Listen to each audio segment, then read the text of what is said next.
Hello and welcome once again to more of football's magical memories. Once more, we're in the company of two of England's favourite footballing sons, Channon and Alan Ball. And this week, we've dubbed our show Misfits, some of the game's truly brilliant characters. Curry. Oh, my goodness! And Tony Curry milks the applause that is so deserved. Moores, back for Hudson. Too much. He did it. Even play did not seem possible. And Thomas absolutely streaking out for Rangers. Over the side is Bowles. Has he seen him? He has. He can't miss it, surely. He didn't. What a glorious move out. The scoreline is 3-2 in favour of Rangers now. Mick, we'll deal in detail with George Best and Rodney Marsh later, but right now I'd like to talk about players like Curry, Hudson and Bowles, who have been labelled misfits or wayward genius, if you like, but I know that you don't feel that's a fair label. I mean, let's put it this way, the game would be a lot poorer without them. For me, the three players you talked about, all unbelievable talent, you know, and probably why everybody calls them misfits is you probably feel you should have got more from them than what we did. Yeah. You know, but having said that, they all gave us an awful lot of pleasure, an awful lot of satisfaction. And we're talking about players now, we've been through goal scorers and that, and we said, should they have had more international caps?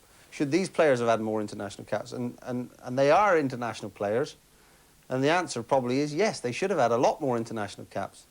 But yeah, they were great players, but if they weren't that little bit wayward, would they have been such great players? That's what I ask everyone. If they didn't have that sort of, I don't know, that their wayward ways, would they have been as entertaining? Would they have been such brilliant footballers? Would they have given the crowd so much pleasure? I don't think so. I think they've been labelled because of the way they conduct themselves off the field. That's what people give them those things. I disagree with that totally, because people should be allowed to live their life as and how they want to, away from the work. Everybody does that. But these lads, because they had so much ability, and let's be fair, the three of them were, to me, fabulous players. I had the fortune of playing with all three, and being with them socially, and I'll tell you what, there wasn't a minute that went by that you weren't happy in their company and happy playing with them. And, you know, unfortunately in this country we tend to knock people who have this fantastic ability but still like to enjoy themselves, and people pick up on it, the media especially, and it's to me it's wrong, because what it's all about is 90 minutes football for your club or your country. And when you pull that shirt on, you know, you had the little workers like myself, you had the people with pace and aggression up front like Mick, and then you had people who just loved playing football, but they were all within a team, and they entertained. You know, I found it hard to entertain because I was a hard-working player. But these lads they had something a bit special, and I think it's unfair to label them that, because they thoroughly, you know, they thoroughly entertain people, and people love to go and see them. As Mick says, I think people wanted them more from them, and that's what disappointed them a little bit. Well, let's start the ball rolling now with Tony Curry, a truly superb performer for both Sheffield United and Leeds. We now have two cracking performances for each club. Osgood. And again, this combination with Steve Kemba coming in nicely. Kemba still going on, going hard into that challenge. McCready right in there, Kemba right in there. And they're trying so hard to get it away. It'll fall now for Ghana, maybe. Back for Houseman, hit first time against that Sheffield United defence. And still it's not away. Handball given and a penalty. A handball given presumably against Leeds Badger. It's going to be Johnny Hollins who's got to take it. Young Tom McAllister, the 19-year-old Scot, who's got to face him. And it's 1-0. Hollins a scorer. Chelsea ahead.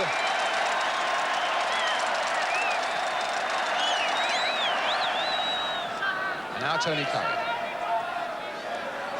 Bone up ahead of him, Dearden up ahead of him. Badger's made a run down the right for him, still with Curry. Here's Badger. And a throw. 7 minutes to go to half-time. Chelsea still leading by that controversial penalty. Badger with the throw.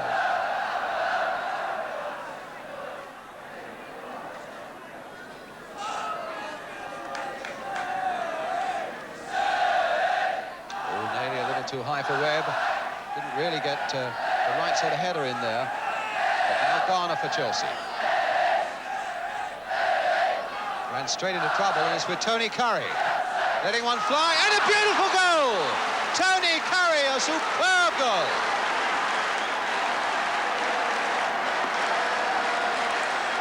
Well, Chelsea lost possession where they had no right to lose possession, and Curry pounced with a tremendously powerful right-foot shot. 1-1. Got a feeling we haven't seen the end of the goals yet this afternoon. Both sets of defences looking just a little bit leaky. And here's Curry now, again for Sheffield United, with Bone right up there and only Harris back. Still with Tony Curry. Played this time for Woodward and hit straight at Bonetti.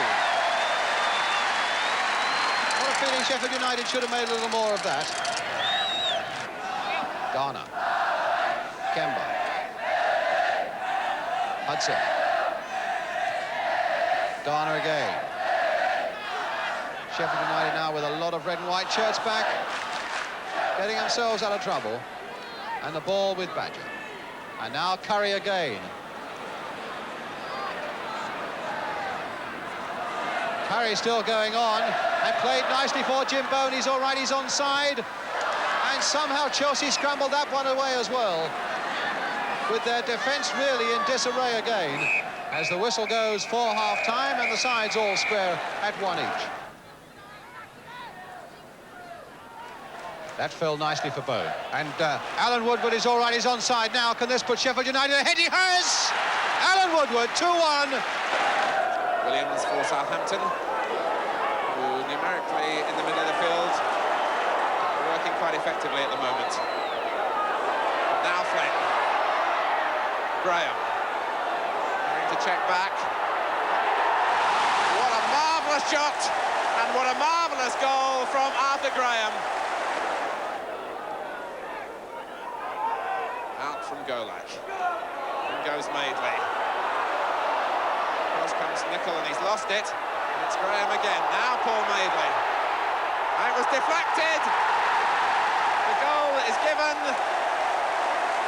And Paul Madeley gets the congratulations. Eddie Gray to Curry. Cherry.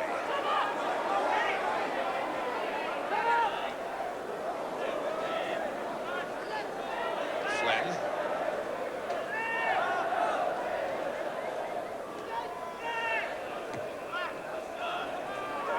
Frank Gray. Southampton struggling to pick everyone up, and they didn't find Curry. Hankin applauds. Curry reflects.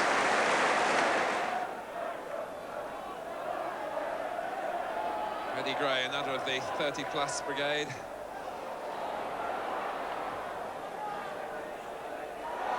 Curry. Oh my goodness! And Tony Curry milks the applause that is so deserved.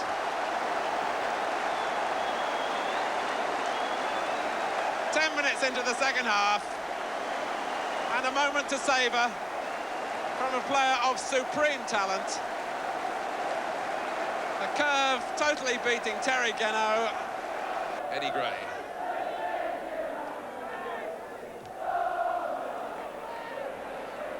Graham to Cherry.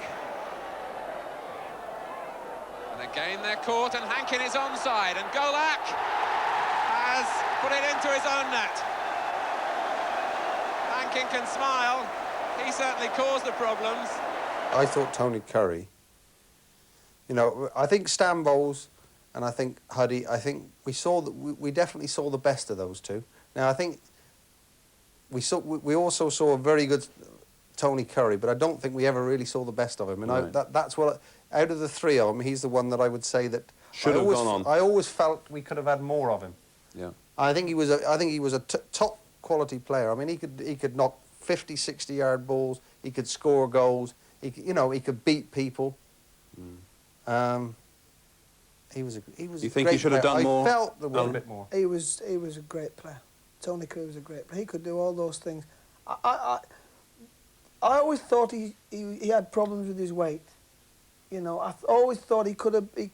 I think he did, didn't he? I always thought if he could have disciplined himself to lose sort of half a stone, then who knows what he could have done. But he certainly had so much ability. He had it to burn. He had it to waste, really.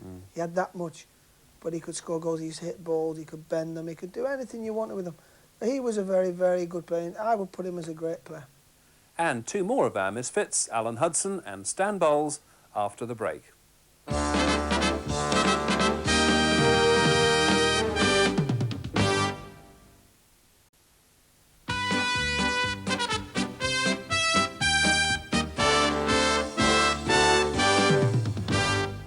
Alan Hudson was another player of quite outstanding ability who seemed to lose his way. His talents graced both Chelsea and Stoke. Hudson. Greenough. Aiming for Mahoney, picked him up well. Doyle stays there. Now Hudson. Made a little space for himself. Good attack. That's it. Moores. Here Moores. Here Moores makes it 1-0 and brings the Stoke fans up to their feet. That was a beautifully constructed goal. Credit to Ian Moores for finishing it off, but look back on the build-up with Alan Hudson. Superb ghosting run down the right side, and the cross ball absolutely slide rule accurate. And Moores knocks in his third goal of the season. Hudson then, aiming for Greenough. Hudson away from Donachie. Moores back for Hudson. Too much. He did it. Keith McRae, it did not seem possible that he could squeeze that ball past Keith McRae, but he did. It's 2-0. That's what the Stoke fans think about it. Well, Alan Hudson set up the first goal for Moores this afternoon. It's only poetic justice that he should get the second. Started the whole thing off at the right side of the box. It looked as though the chance had gone away from him. One little shimmy one way, the small gap, and he squeezed it in past McRae's fingers and the post. Hartford, chased by Hudson. Goes for Royal. Now Tuitt. Taken out so easily. Tuitt didn't like it. Salmon's breaking now for Stoke. Hurst out to the left. Moores and Greenough in the middle. Oh, beautifully done! Moores gets his second goal. Dennis Smith galloping forward. And Moores is off again. On for Hurst. Could this be the fourth? Yes, it is! Yes, it is, number 4. Huddy worked very hard at his game. I mean, he was basically someone who he was a good passer of the ball, great passer of the ball. All he wanted to do was give it and get it back. You know, I mean, he really got people control. I didn't think he was a great goal scorer. I thought he played in a very good team. I mean, I don't think he had the ability that Tony Curry had. He wasn't someone who was going to win games for you. I mean, he was a very good player. But I wouldn't have said that he had the ability that Tony Curry did. I know Bowley thinks different. Bowley thinks, you know, he was a lot better than, you know, possibly than Curry, don't you? Why do you think that, Alan? Well, again, being, you know, he was my type of midfield player. He made his debut for England against the West Germans, and I was given the honour of captaining my country for the first time, so it was a debut for the pair of us.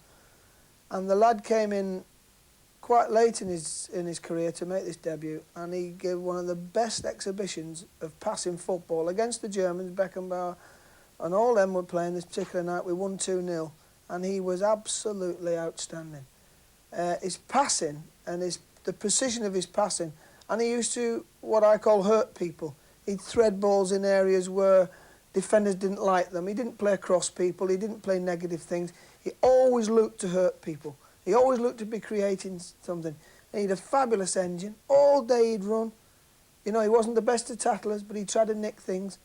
But his passing and his awareness of his passing was international class. Well, from Alan Hudson to another man with a touch of genius, Stan Bowles. Sit back now and enjoy a Queen's Park Rangers side that really meant enjoyment. Bowles.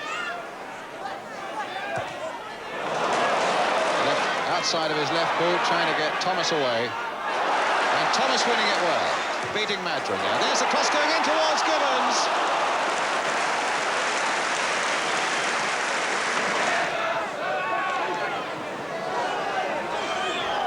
Bowles, number 10. Curling it beautifully there for Ian Gillard.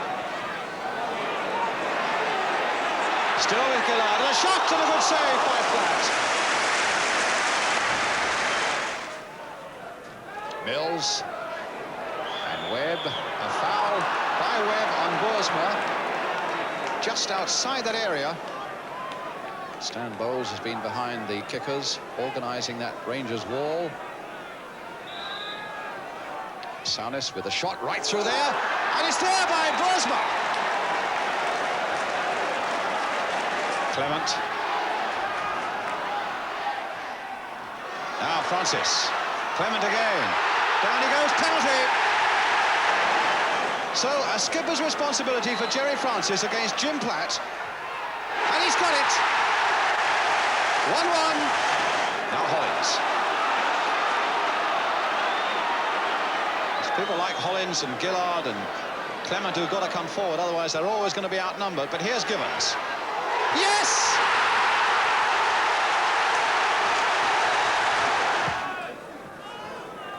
Oh, a nice dummy there by Gibbons. On for Bowles. Bowles has gone through to the middle as well. And he almost got there. And he might still get there. Francis hammering it in. That's number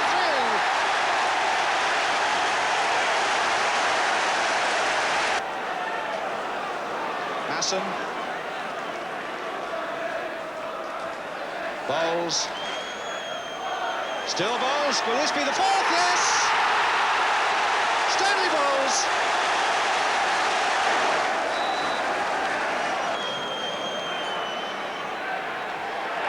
And Webb, who to my mind has probably been Rangers' best player on this afternoon. Webb absolutely magnificent. Again, doing a good defender's job there. But Armstrong dinking that one in. Oh, and it's there by Bryan. I rated him very, very good player, especially at Queen's Park Rangers. He had a spell there. That's right. And he obviously played the best football of his life, I think. As entertainers go, Stan Bowles and Frank Worthington were out on their own. Yep. There's no doubt about that in my book. Well, As entertainers, yeah. Yeah, I mean, but no, I mean, Stan was a player. I mean, they're both good footballers, but they you know, if you had an exhibition game on, first two people I would have got would have been Stan Bowles and Frank Worthington, because they would have entertained everybody. Yeah. He charmed you on the pitch, Stan. You know, he was slight, wasn't If he lacked anything, Yes. it was a bit of pace. Yeah. Wasn't it? You know? He was slight, and he charmed people because these big defenders, he used to just throw them dummies, and they used to try to kick him and he'd be gone, you know, with these dummies and that, and he was a tremendous... But he's another... It's a shame because he was another one who was a victim of what he did away from the pitch. Yeah, it wasn't... But what he did away from the pitch, because he was a gambler, and he's an addict, and he admitted himself to gambling. And that's why he gambled on the football pitch, and that's why Mick says he had no fear. And because he's that type of person, it's in his makeup. So what the hell? I'll go and take these 2 and 3 on in and around the box. It's only a game of football. It's only a game of football. It's not the end of the world, is it, if you get beat? Can't wait to get off to see the race results after the game. And it's but whilst he was on there, he used to do tremendous things. And unfortunately, people talk about him, about what he did away from the football pitch, and rather what he did on it. And it's a shame, really, because, again, tremendous player. I love to watch him. So we're going on, and Rangers are at 10 men as the free kick's taken, and Bowles takes the shot now, and he gets the equaliser. There it is, 1-1. And Thomas absolutely streaking up for Rangers. Over the side is Bowles. Has he seen him? He has. He can't miss it, surely. He did didn't. What a glorious move out. The scoreline is 3-2 in favour of Rangers now. He was totally dedicated. I mean, you could give him a ball and he was so comfortable on it, you know? I mean, everything was easy. Everything was natural. He didn't have to train, really, but he loved it. Like Alan said, he had an enthusiasm for the game and he loved to play. I mean, because he loved to bet and he loved to gamble and what have you. I always remember telling him I used to watch the 2:45 race at the Dell, run down the stairs, have my kit on, and it was more or less straight out onto the pitch. He said, I can top that. He says, I've had a bet in the 2:45 race. He says, the horse won. He says, I went out the dressing room, round to the betting shop in my gear, picked up my winnings, because if I'd wait until after the game, the betting shop would have been closed. And he said, I wanted to go to the dogs that night. He says, I picked the money up, back out, put it in my pocket and straight onto the pitch. Now, what I'm saying is, all right, the managers might say, oh, he's terribly unprofessional, but I tell you, when you got Stan Bowles on the pitch, 90 minutes, yeah. he gave you everything. Yeah. And I tell you what, you know, there was nothing wayward about him when he was playing. He wanted to play, he wanted to please, he wanted to score goals, he wanted to create goals, he wanted to beat people, he wanted to push it through someone's legs. That's what football was about. See, because of the outside interests or whatever you might call it, or the problems they have in private life, they've suffered through that, these three lads, because people have picked up on that, because they say, what a waste. But it wasn't a waste. They all had great careers. They all played a long time, you know. But they didn't get the recognition at international level. Along the way, they've probably fallen out with a manager or something because of situations. That's right. They are a bit wayward in the sense that they don't have to be wound up, totally wound up to play the game. The game isn't that hard for them. It's harder for managers and coaches who are basically, you know, apart from that, you get Bally and a lot of managers these days, they couldn't kick my backside, never mind a football. And they think that the only way to play football is to be totally dedicated, you know, to be organised.